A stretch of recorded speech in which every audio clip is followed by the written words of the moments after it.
सालों पहले कृष्ण राज्य में एक राजा का राज हुआ करता था। वो राजा काफ़ी हद तक ताकतवर, हट्टा-कट्टा, स्वस्थ था। उसे सबसे ज़्यादा कुछ पसंद था तो वो था खाना। उसे हर दम कुछ ना कुछ खाने का ही मन करता था। हरदम खाते रहने से उस राजा को मोटापे की परेशानी हो गई। होते होते मोटापा इतना बढ़ गया कि वो राजा बीमार रहने लगा। हर बार वैद्य राजा को खाना कम करने की सलाह देते ताकि राजा को मोटापा कुछ कम हो सके, लेकिन राजा अपने खाने की आदत को कम ही नहीं कर पा रहा था। एक दिन दोबारा राजा ने एक वैद्य को दिखाया। उसने भी राजा को खाना कम करने की सलाह दी। इस बात से राजा को काफ़ी तेज गुस्सा आ गया। उसने गुस्से में राज्य में ऐलान कर दिया कि जो अच्छा इलाज करेगा उसे वो मुंह मांगी रकम देंगे। इस ऐलान के साथ साथ राजा ने एक शर्त भी रखी कि जो भी उसके इलाज में नाकाम होगा उसके सर को कटवा दिया जाएगा। तभी एक बुद्धिमान ज्योतिष ने यह भविष्यवाणी कर दी कि कृष्ण राज्य के राजा के पास सिर्फ 1 महीने का ही समय बचा है। 1 महीने में उनके जीवन का अंत हो जाएगा। इस भविष्यवाणी को सुनते ही राजा परेशान हो गया। डर के मारे अब उसे नींद ही नहीं आती थी। राजा ने भविष्यवाणी करने वाले ज्योतिष को जेल में डलवा दिया। राजा ने अपने सिपाहियों से कहा कि इसे महीने भर के लिए कैद कर लो। इससे यह पता लग जाएगा कि इसकी भविष्यवाणी कितनी गलत है। भले ही राजा ने ज्योतिष को जेल में डाल दिया हो, लेकिन उसके मन का डर बीते दिनों के साथ बढ़ता जा रहा था। डर के मारे राजा का खाना पीना भी कम हो गया था। अपनी मौत की चिंता की वजह से राजा की भूख मर सी गई थी। होते होते 1 महीना बीतने को आया। राजा अपनी मौत की चिंता और डर के चलते ज़्यादा खा ही नहीं रहा था, जिस वजह से उसका वजन भी पहले से कम हो गया। जैसे ही 1 महीना ख़त्म हुआ, राजा ने उस ज्योतिष को जेल से बाहर निकालने का आदेश दिया। जैसे ही सिपाही उस राजा के पास लेकर आए तो उन्होंने उससे पूछा कि आखिर क्यों तुमने ऐसी भविष्यवाणी की थी? देखो, मैं तो आज भी जिंदा हूँ। तुम्हारी भविष्यवाणी झूठी साबित हो गई। अब मैं तुम्हारा सर कटवा दूंगा ताकि तुम आगे से ऐसी गलत भविष्यवाणी करके लोगों को परेशान ना कर सको। मुस्कुराते हुए ज्योतिष ने कहा, राजा राजा जी, मुझे कुछ भी कहने से पहले आप एक नज़र शीशे पर डाल लीजिए। देखिए कि सिर्फ और सिर्फ मेरी भविष्यवाणी की वजह से ही आज आपका शरीर कैसा हो गया है, और जिस दिन मैंने भविष्यवाणी की थी उस दिन आप कैसे थे। आज आप खुद को आईने में देखकर पहले से स्वस्थ अनुभव कर सकते हैं। आपका वजन बढ़ने की बजाय घटा ही है। ज्योतिष की बात सुनते ही राजा ने शीशे की तरफ देखा। खुद को देखकर राजा काफ़ी हैरान हो गए। उन्हें काफ़ी खुशी हुई। उन्होंने कहा कि 1 महीने से अपनी मौत की भविष्यवाणी सुनकर मैं इतना परेशान हो गया कि सच में पहले के मुकाबले मेरा वजन काफ़ी कम हुआ है। राजा को जवाब देते हुए तुरंत ज्योतिष ने कहा कि आपका असली वैद्य मैं हूँ। मैंने आपका वजन कम कर दिया और उपचार भी एकदम वैसा हुआ जैसा आपने चाहा। मैंने सिर्फ आपको एक डर दिखाया। मैं कोई ज्योतिष नहीं हूँ, सिर्फ ज्योतिष बनकर आपकी परेशानी का हल कर रहा था। मैंने एक डर दिखाया और आपने खाना कम कर दिया, और नतीजा यह रहा कि आज आप पहले के मुकाबले स्वस्थ लग रहे हैं। राजा को उसकी बात एकदम सही लगी। उन्होंने अपने वादे के अनुसार उसे मुंह मांगा इनाम दिया।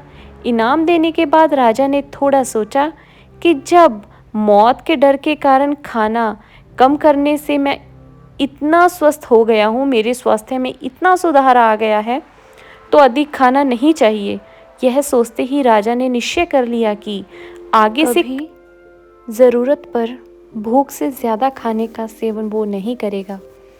देखते ही देखते राजा की सेहत एकदम ठीक हो गई।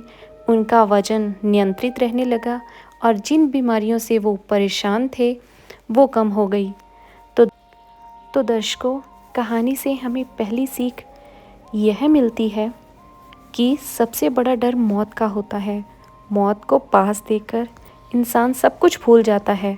और दूसरी सीख यह मिलती है कि भूख से ज़्यादा खाने से इंसान बीमार हो जाता है। इसीलिए सीमित मात्रा में ही भोजन करना चाहिए। धन्यवाद। किसी नगर में एक फ़कीर रहता था। वह बहुत बुज़ुर्ग था। रोज़ सवेरे उठकर ईश्वर का ध्यान करता था और फिर कुछ भिक्षा मांगने के लिए निकल पड़ता। पूरा दिन भिक्षा मांगता और शाम को आकर अपनी कुटिया में सो जाता। सोने से पहले वे भिक्षा से बचे हुए खाने को एक बूटी पर टांग देता और सुबह उठकर उस भिक्षा से पेट भरता। मगर कुछ दिनों से उनकी वे बची हुई भिक्षा गायब हो रही थी। पहले पहले तो उन्होंने समझा कि हो सकता है कि रात को वो भिक्षा रखना भूल गए हों। मगर जब हर दिन यही होता रहा और कुछ सप्ताह तक यही क्रम चलता रहा तो फ़कीर बाबा परेशान हो गए। एक दिन उन्होंने निश्चय किया कि आज वह उस चोर को अवश्य पकड़ कर रहेंगे जो उनके खाने को चुपके से खा जाता है। यह सोचकर उस रात वे जागते रहे। करीब रात के दूसरे पहर में उन्होंने कुटिया में किसी की आहट सुनी। आहट होते ही वे चौकन्ना हो गए। उन्होंने दीपक जलाया। पूरी कुटिया में कोई न था। उन्होंने खाने वाली बूटी की ओर देखा तो हैरान रह गए। उन्होंने देखा कि एक चूहा छलांग मारकर खाने की थैली पर चढ़ा जा रहा था और खाना खाने में व्यस्त हो गया। यह देखकर फ़कीर बाबा का रोम रोम क्रोधाग्नि से तप उठा। उन्होंने लाठी उठाई और चूहे को मारने को दौड़े।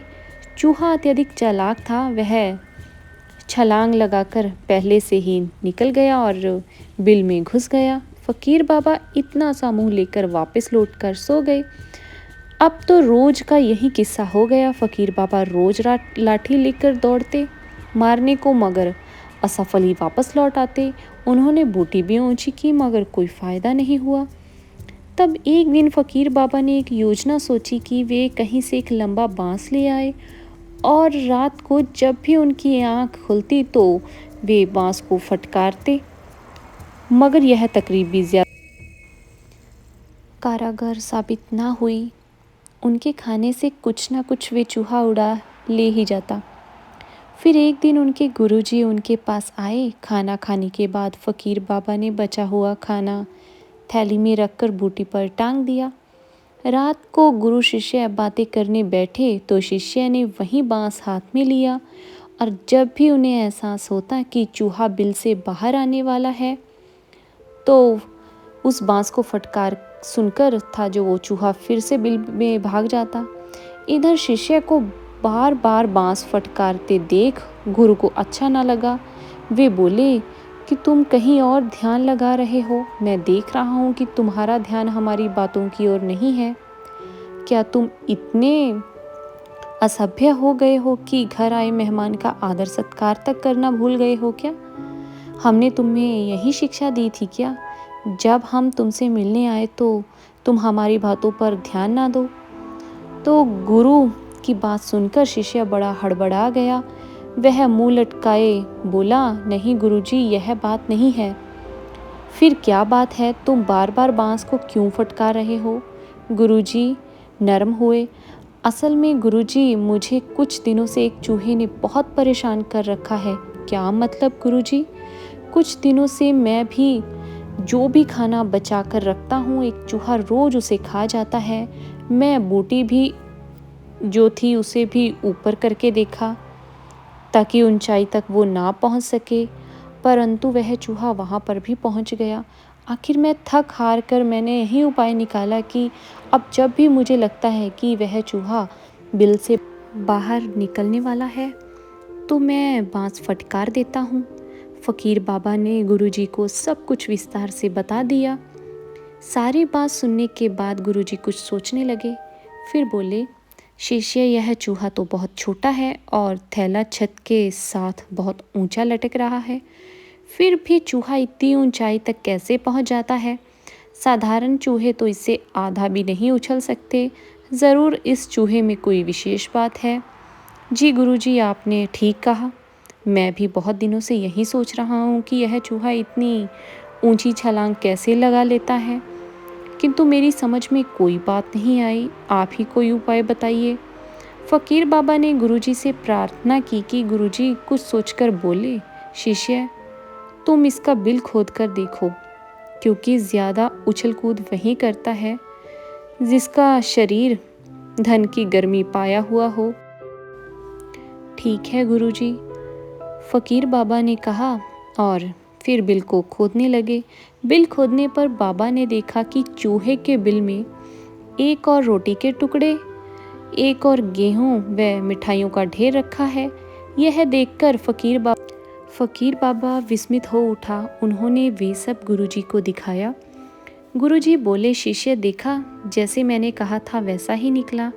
यह रोटी के टुकड़े और अनाज ही धन के बराबर हैं। अब तुम ऐसा करो, इस धन को यहाँ से निकाल लो, फिर कल देखना। फ़कीर बाबा ने ऐसा ही किया और फिर अगले दिन बाबा ने बचा हुआ खाना बूटी पर फिर से टांग दिया।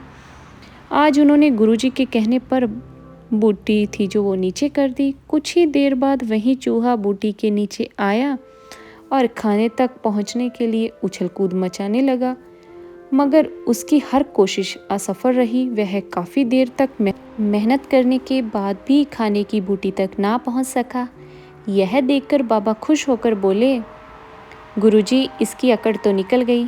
बाबा की बात सुनकर गुरुजी खुश हुए और इस प्रकार एक तुच्छ चूहे ने यह कहावत सार्थक कर दी कि पैसा बोलता है।